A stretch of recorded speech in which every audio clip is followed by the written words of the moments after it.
핸델의 할렐루야를 우리가 들을 때마다 하나님의 보좌 앞에 선 듯한 그런 느낌을 갖게 됩니다. 오늘 우리 예수 그리스도의 부활을 축하하면서 새벽에 모인 우리 모든 성도들께 우리 주님의 크신 위로와 은혜가 같이 하시기를 기원합니다. 오늘 우리가 같이 생각할 말씀은 아담이 범죄한 후에 하나님께서 뱀에게 저주하시고 그리고 동시에 범죄한 인간을 어떻게 구원하실지를 설명해 주고 있는 아주 짧은 말씀입니다.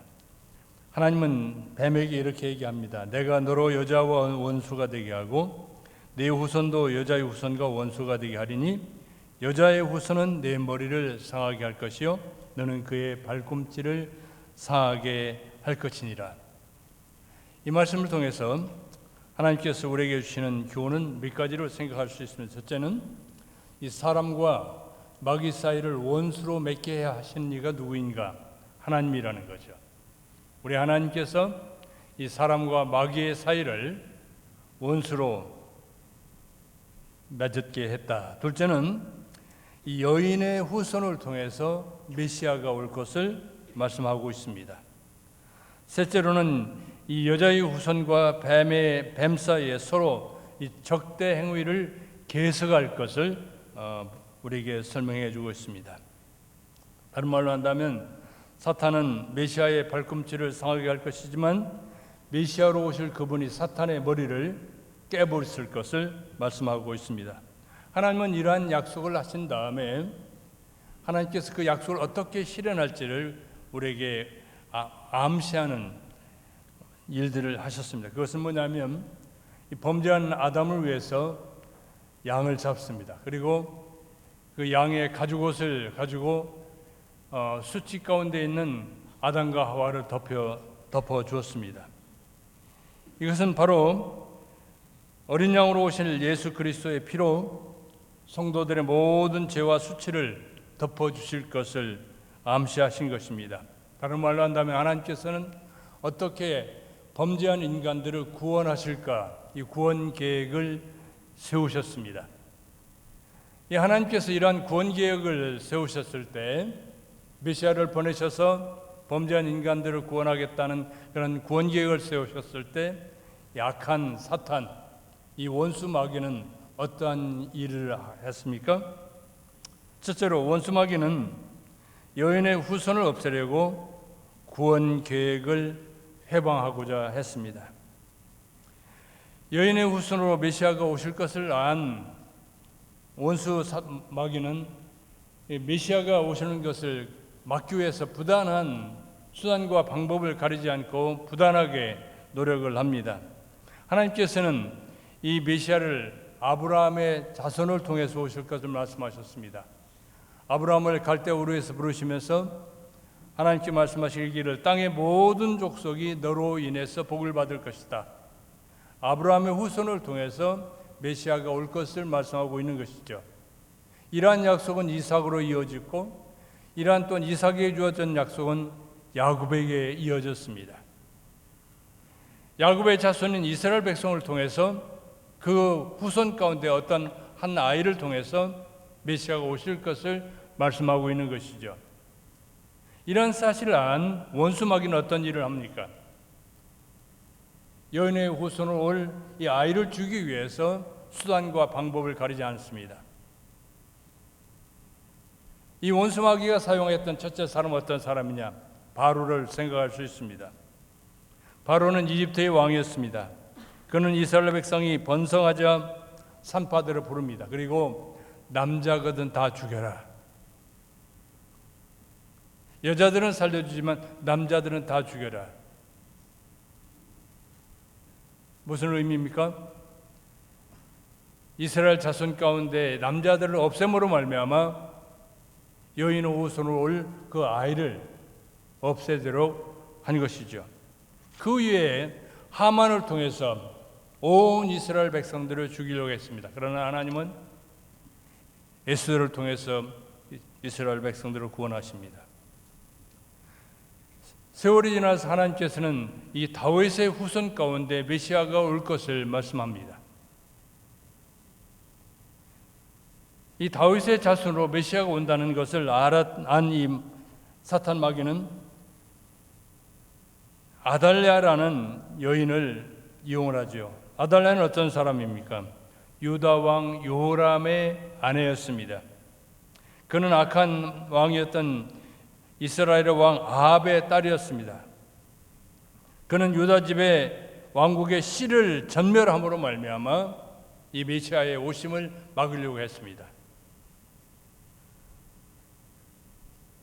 그러나 하나님은 왕손이었던 요아스를 숨김으로 야곱의 자손으로, 다윗의 자손으로 메시아가 올 수 있는 길을 보존한 것이죠. 원수 마귀는 이와 같이 온갖 수단과 방법을 동원해서 메시아의 길을 막았습니다. 그럼에도 불구하고 하나님은 하나님의 특별한 보호와 섭리 가운데 메시아가 여인의 후손으로 올 수 있도록 섭리하셨습니다. 이 메시아가 오셨을 때 여인은 마귀는 어떤 일을 했습니까? 이 원수 마귀는 메시아를 죽이려고 온 세상을 동원했습니다. 하나님의 약속대로 메시아가 베들레헴 땅에 태어났습니다. 유대 왕 헤롯은 이 박사들을 다 불러서 별이 나타난 때를 묻고 베들레헴과 그 안에 있는 그 지경의 모든 아이들, 2살 아래의 아이들은 모두를 다 죽여버렸습니다. 하나님의 아들로 오신 이 메시아, 성경에 예언된 그 메시아를 주기 위해서 헤롯은 이런 악한 죄를 지은 것이죠. 그러나 하나님께서는 원수 마귀의 뜻대로 되게 하지 않았습니다. 하나님은 미리 야곱에게 꿈을 보여주셔서 이집트로 피신하라고 했습니다. 이 원수 마귀는 이 메시아의 오심을 막기 위해서 부단한 방법들을 다 했습니다. 또 예수님께서 오셔서 그의 사역을 할 때마다 이 원수 마귀는 계속해서 예수 그리스도의 사역을 회방을 했습니다.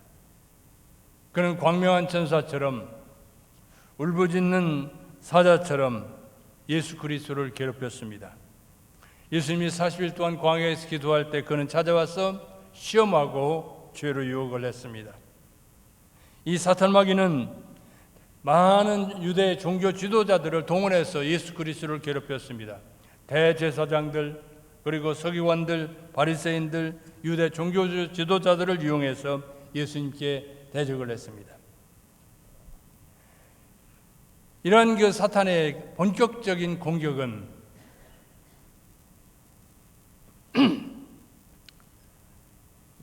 예수님의 마지막 공생애였던 마지막 해였던 그 해에 시작됩니다. 6월절에 시작됐습니다. 이 사탄 마귀는 메시아를 죽이기 위해서 6월절 전날에 가룟 유다의 마음속에 예수님을 팔 마음을 주죠. 그래서 가룟 유다는 예수님을 팝니다. 한번 어떤 그 과정 속에서 이 사탄의 역사가 이루어지는 한번 살펴봅시다. 6월절 전날 주님께서는 제자들과 더불어 성만찬을 베푸셨죠. 그리고 내가 오늘 원수들의 손에 넘어갈 것이다. 주님은 죽을 것을 아셨습니다. 그러나 피하지 않았습니다. 그리고 제자들과 함께 기도하러 올라가셨습니다. 그때 가룟 유다의 마음속에 원수 마귀가 예수님을 팔 마음을 주어서 예수님을 팔죠. 그래서 유대 종교 지도자들은 그를 잡아서 가야바의 법정에 갑니다. 가야바의 법정에 섰을 때 예수님은 가야바를 통해서 가야바가 침을 뱉고 얼굴을 치고 예수님을 모욕을 했습니다. 그때 많은 제자들이 다 주님을 떠났습니다. 한 사람도 남지 않았습니다. 모든 사람들이 다 떠날지라도 나는 떠나지 않겠습니다라고 얘기했던 베드로마저도 예수님을 모른다고 3번이나 했습니다. 주님께서 말씀하시기 오늘 밤에 내가 나를 3번 모른다고 했는데 닭이 울기 전에 3번 모른다고 말씀하셨는데 그것처럼 닭이 울기 전에 그는 예수님을 모른다고 할 뿐만 아니라 예수님을 저주했습니다. 예수님이 이렇게 가야바 법정에서 많은 고난과 배신을 당하면서 수치를 당하면서 능욕을 받았습니다. 새벽 아침이 되자 유대 종교 지도자들은 예수님을 죽일 음모를 뀌었습니다.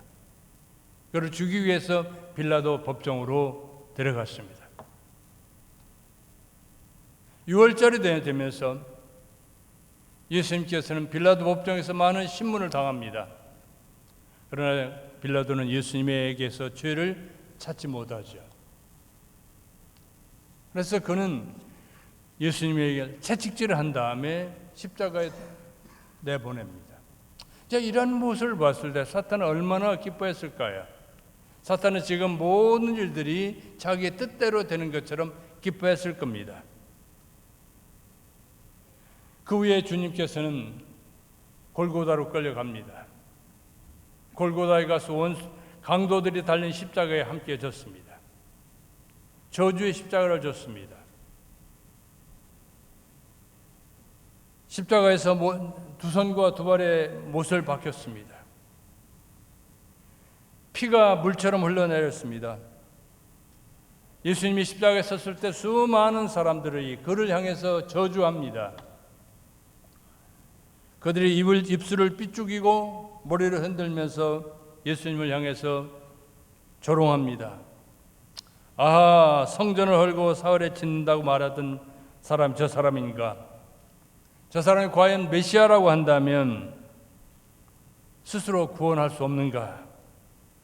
내가 너를 구원하여 십자가에서 내려오라. 그가 남은 구원을 했지만 자신을 구원하지 못하는가라고 조롱을 했습니다.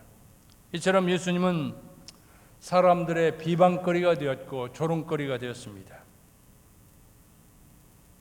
로마의 군병들은 예수님의 옷을 나누었습니다. 그리고 제비를 뽑았습니다. 유대 시간으로 제6, 6시, 다른 말로 하면 정오 12시가 되면서 온 땅이 어두워졌습니다. 3시간 동안 예수님께서 십자가에서 달리신 다음에 예수님이 소리를 지릅니다. 라마 라마 사박다니, 나의 하나님 어찌하여 나를 버리시나이까 라고 부르짖습니다. 그리고 다 이루었다 말씀하십니다. 그리고 운명하십니다. 이때 성소의 휘장이 하늘에서 아래로 쫙 찢어지고 동시에 땅이 진동하면서 지진이 일어났습니다. 자, 메시아로 오신 예수님, 하나님께서 오래전 선지자들을 통해서 보내주겠다 하셨던 그 메시아가 죽었습니다. 이때 원수 마귀는 아주 기뻐했을 겁니다. 예수 그리스도가 죽자 그는 하나님의 구속 사역을 완전히 망쳐놨다라고 생각했을 겁니다. 예수님이 무덤에 장사되자 그는 모든 싸움이 끝났다라고 생각했을 겁니다. 원수 마귀는 자기가 하나님을 이겼다라고 생각했을 겁니다. 온 천하가 자기의 것이 되었다라고 생각했을 겁니다. 그렇지만 이 장사 지냄이 끝이 아니었습니다. 왜 그렇습니까? 십자가 사건은 여인의 후손으로 오신 이의 발꿈치를 상하게 하는 사건에 불과했기 때문에 그렇습니다. 원수 마귀는 예수님을 십자가에 죽게 하였지만, 그래서 그의 예수님의 발꿈치를 상하게 했습니다. 그렇지만 여인의 후손으로 오신 예수님은 다시 살아나셨습니다. 예수님께서 다시 살아나심으로 말미암아 메시아가 구속 사역을 이루셨습니다. 메시아가 구속 사역을 이루므로 사탄의 머리를 깨부쉈습니다. 우리 주님은 다시 부활하셨습니다. 예수님이 부활하심으로 사탄의 머리에 치명상을 입히셨습니다. 이 성전을 헐라, 그러면 내가 사흘 만에 일으키리라고 말씀하셨던 것처럼 예수님이 사흘 만에 무덤에서 다시 살아나셨습니다.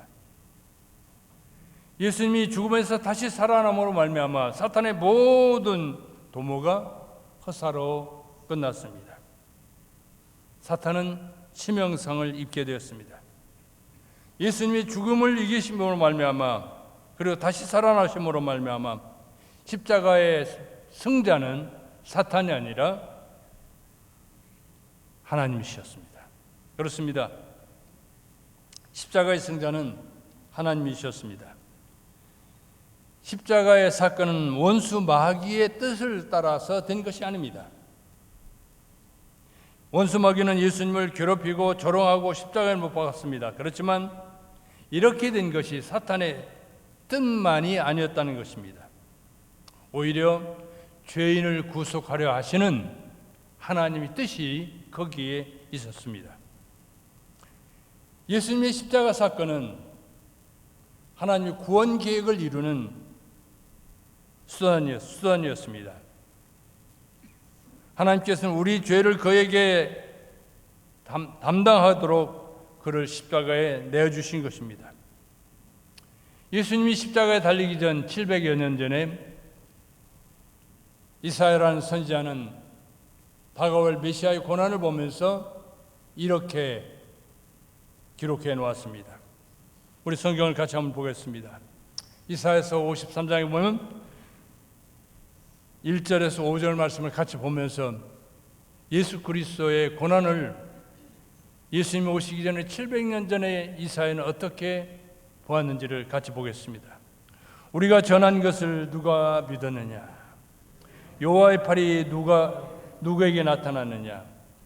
그는 주 앞에서 자라나기를 못 같고 연한 순 같고 마른 땅에 나온 뿌리 같아서 고운 모양도 없고 풍채도 없은즉 우리 보기에 흠모할 만한 아름다운 것이 없도다.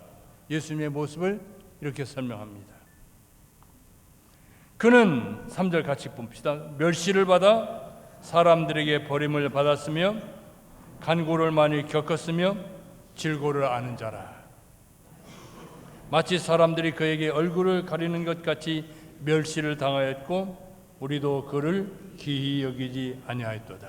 4절 그는 실로 우리의 질고를 지고 우리의 슬픔을 당하였거늘 우리는 생각하기를 그는 징벌을 받아 하나님께 맞으며 고난을 당한다 하였노라. 그가 찔림은 우리의 허물 때문이요 그의 상함은 우리의 죄악 때문이라. 그가 징계를 받음으로 우리가 평화를 누리고 그가 채증에 받음으로 우리가 나음을 입었도다. 이사야는 메시아의 고난을 보면서 그가 고난을 당하는 것은 그의 죄 때문이 아니라 우리 죄 때문이다. 그가 찔림은 우리의 허물 때문이요 그의 상함은 우리의 죄악 때문이라. 하나님께서 아담에게 양을 잡아서 그의 가죽옷을 입힌 것처럼 우리의 죄악을 덮어주시기 위해서 하나님께서 그의 아들을 죽게 하셨다라고 말씀하고 있는 그 맥을 같이 하고 있음을 볼 수 있습니다. 주전 1000년 전 예수님이 오시기 전에 한 1000년 전에 다윗도 시편 22편에 그 메시아가 십자가에서 고난당할 것을 생생하게 예언해 놓았습니다. 시편 22편 1절에 보면 이렇게 얘기합니다. 내 하나님이여 내 하나님이여 어찌하여 나를 버리셨나이까? 어찌 나를 멀리하여 돕지 아니하시오며 내 신음소리를 듣지 아니하시나이까? 나마 사박다니 하신 주님의 음성을 미리 보았습니다. 시편 22편 6절에 8절에 보면 십자가상에 달린 주님의 모습을 설명합니다. 나는 벌레요 사람이 아니라 사람의 비방거리요 백성의 조롱거리이니이다. 나를 보는 자는 다 나를 비웃으며 입술을 삐죽거리고 머리를 흔들며 말하길 그가 여호와를 의탁하니 구원하실 걸 그를 기뻐하시니 건지실 걸 하나이다. 또한 시편 20편 14절 18절에서는 예수님이 고난당하는 모습을 이렇게 얘기합니다. 같이 보겠습니다. 시편 20편 14절 나는 물같이 쏟아졌으며 내 모든 뼈는 어그러졌으며 내 마음 밀랍 같아서 내 속에 녹았으며 내 힘이 말라 질그릇 같고 내 혀가 입천장에 붙었나이다. 또 주께서 나를 죽음의 진토 속에 두셨나이다. 개들이 나를 에워쌌으며 악한 무리가 나를 둘러 내 수족을 찔렀나이다. 내가 내 모든 뼈를 셀 수 있나이다. 그들이 나를 주목하여 보고 내 겉옷을 나누며 속옷을 집에 뽑나이다. 오래전 선지자 다윗은 앞으로 오실 메시아의 고난을 이렇게 생생하게 예언해 놓았습니다.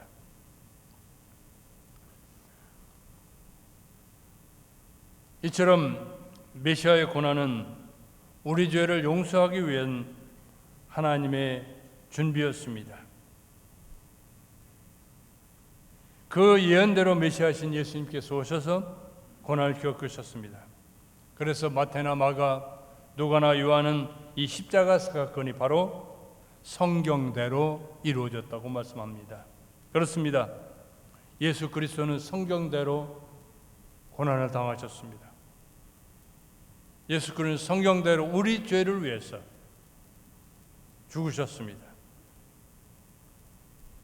예수님은 성경대로 또한 우리를 살리기 위해서, 우리를 의롭다고 하시기 위해서 다시 살아나셨습니다. 시편 16편에 보면 메시아가 다시 살아날 것을 말씀하고 있습니다. 성경의 수많은 곳에서 메시아의 부활과 메시아의 고난을 얘기합니다. 그런데 제가 오늘 한 세 군데에서 같이 생각해 보는 겁니다.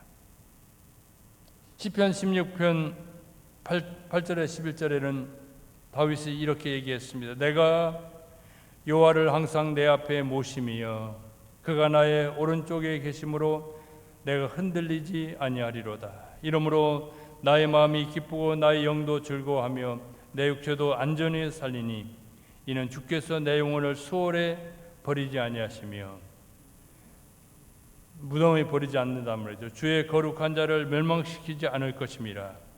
주의 거룩한 자 메시아를 멸망시키지 않을 것이다. 그런데 이것을 베드로는 사도행전에 이렇게 얘기합니다. 썩음을 당하지 않게 하실 것이다. 주의 거룩한 자를 썩음을 당하지 않게 할 것이다. 다시 살아나게 할 것이라고 얘기를 했습니다. 주께서 생명의 길을 내게 보이시리니 주의 앞에는 충만한 기쁨이 있고 주의 오른쪽에는 영원한 즐거움이 있나이다. 메시아가 다시 살아날 것을 말씀합니다. 성경은 메시아가 썩음을 당하지 않을 것이라고 말씀하고 있습니다. 그 말씀대로 예수님께서 썩지 않고 다시 살아나셨습니다. 예수 그리스도는 성경대로 죽으시고 성경대로 장사 지낸 지 사흘 만에 다시 살아났습니다. 성경대로 다시 살아나신 예수님은 베드로에게 보이셨습니다. 500여 형제에게 동시에 보이셨습니다. 또한 예수님의 형제인 야고보에게 보이셨고 그 외의 모든 사도들 앞에서 나타나셔 보이셨습니다. 그리고 심지어 교회를 박해하던 바울에게 나타나서 그를 제자로 부르셨습니다. 이처럼 예수 그리스도의 부활은 확실한 사건입니다. 예수 그리스도의 부활은 그 누구도 부정할 수 없습니다. 그래서 베드로가 오순절 날에 오순절 사건에서 설명하지 않습니까?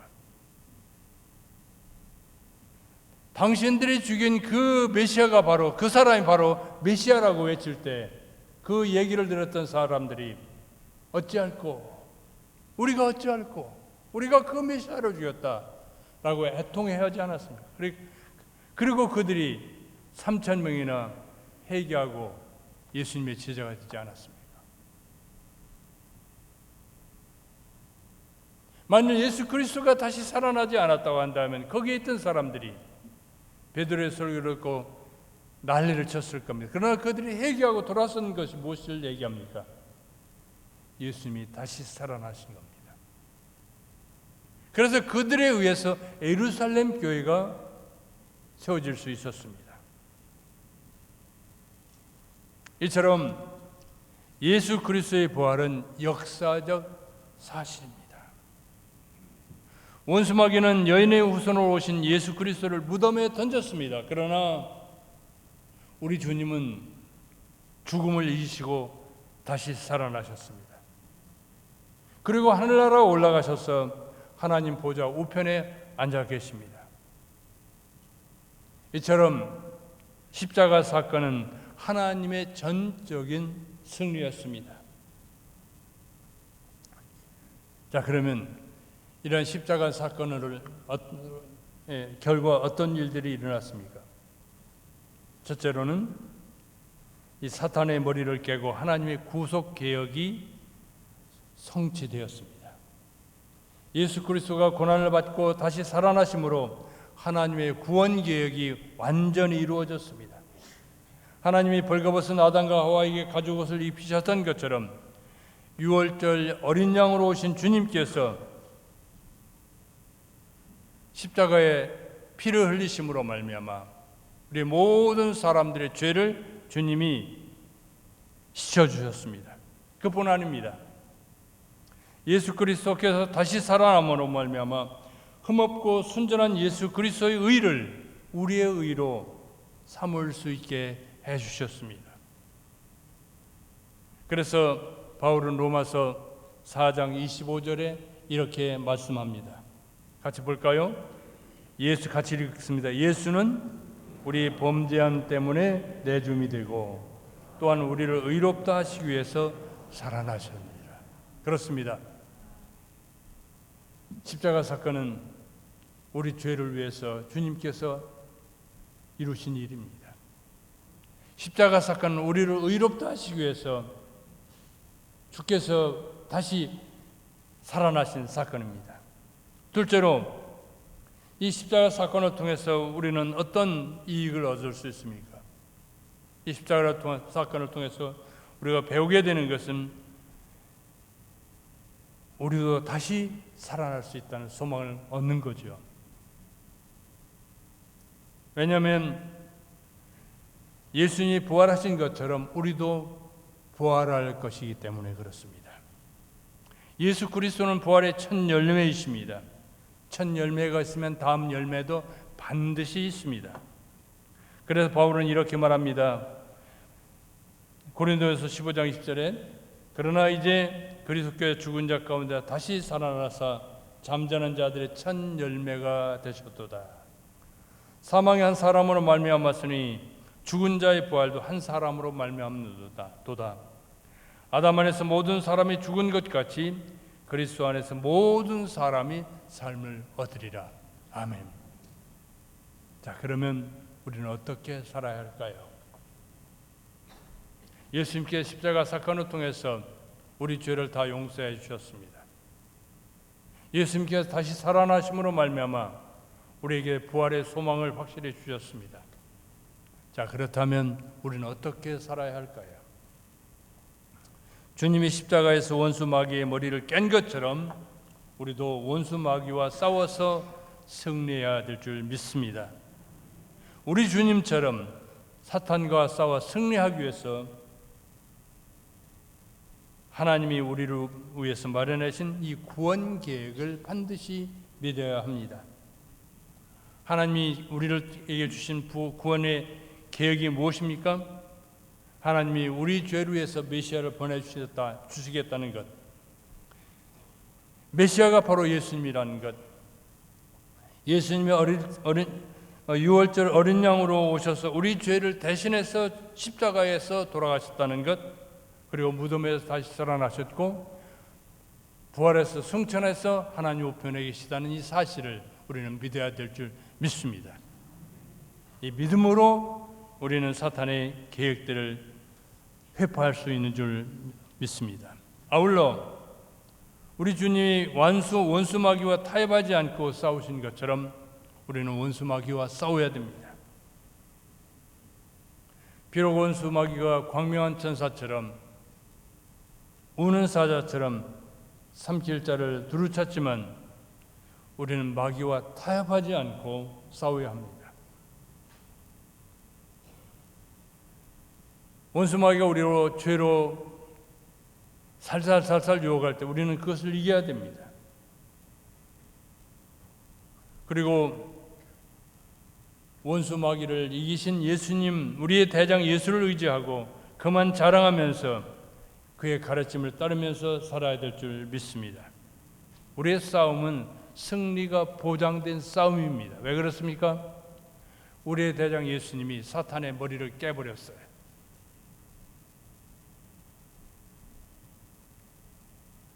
우리 하나님은 역사를 주장하신 하나님이십니다. 그 하나님께서 사탄의 머리를 깼습니다. 그러므로 우리의 싸움은 어려운 싸움이 아닙니다. 믿고 주님의 뜻을 따라 한 걸음 한 걸음 나아갈 때 승리는 우리 것이 될 줄 믿습니다. 그러므로 사랑하는 성도 여러분, 이제 우리는 이 부활 신앙이 확고히 있어서 사탄과 승리하는 삶을 살아야 될 줄 믿습니다. 죽음 권세를 이기시고 다시 살아나신 주님의 크신 은혜가 여러분들과 함께 하시기를 주의 이름으로 축원합니다. 기도하겠습니다. 하나님 아버지, 귀하신 은혜와 사랑을 감사합니다. 오늘 참 주의 말씀을 따라서 주님께서 우리 죄를 위해서 죽으시고 우리 위해서 다시 살아나신 그 귀한 놀라우신 은혜를 감사합니다. 주님이 우리를 위해서 다시 살아나시고 또한 우리에게 부활의 소망을 주신 주님을 찬송합니다. 빌며 기도하는 것은 우리가 이 믿음 가운데 우리의 삶을 살아갈 수 있게 하시고 우리가 세상을 살아가는 가운데 우리를 괴롭히는, 우리를 넘어지게 하는 이 사탄의 유혹을 날마다 이기며 또한 사탄과 싸워 승리하며 살아가는 저희들 될 수 있도록 우리 모두를 주님이 축복하여 주옵소서. 예수님의 귀하신 이름으로 간절히 비옵나이다. 아멘.